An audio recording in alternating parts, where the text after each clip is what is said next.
Hello everyone, happy tracking channel sa inyo lahat guys. Kamusta po kayo dyan? Sana nasa mabuti kayong kalagayan at narito ulit tayo sa Subic para mag-vlog ulit ng mga unit dito, no. Kung ano na nga ba yung mga update dito sa Subic at kung ikaw ay naghahanap din ng mga truck, baka ito na yung mahanap mo, no. Baka nandito na rin sa video na to yung mga hinahanap na truck. So guys, bali kaya nandito ako, ito nga pala yung 12-wheeler namin na nabili, no. Yung nakaraan, so inililipat pa lang kasi naabutan namin siya, nasa kanan pa lang. So ayan, kakatapos lang niya i-convert, no. At mag-a-update lang tayo dun sa ating subscribers na etong nabili niya 6WF1 na inline. So dito guys, yun, waiting na lang kami kung ano yung magiging next dito. Ang next dito is painting. At dito guys, sa pag-ikot ko, ayan, may nakita kasi ako dito guys na tanker. Ayan, nakikita niyo yung tanker na yan, pinaka-body niya.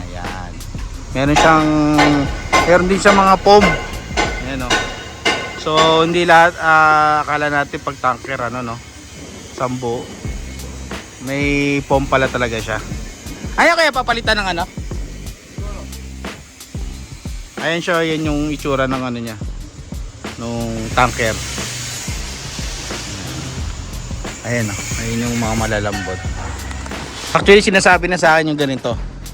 Pero ayan, ito yung itsura sa lahat ng mga tanker na fuel. Ayan, asbestos yan.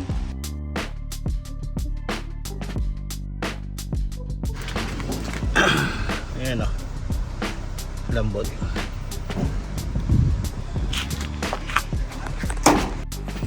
And then meron nga pala dito guys, yun, elf siya na drop side, no. So itatanong ko muna kung anong engine ito. Pagkakalam ko kasi 4HK1 to na 14 feet guys na drop side, no.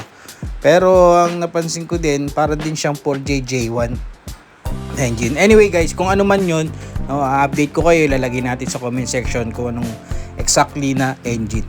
Pero kasi guys, kung 4HK1 to, naka-torsion type kasi siya eh. Saka 5 stud lang. So mostly kasi sa mga 4HK1, 6 stud tapos mullion na rin yung harap, no.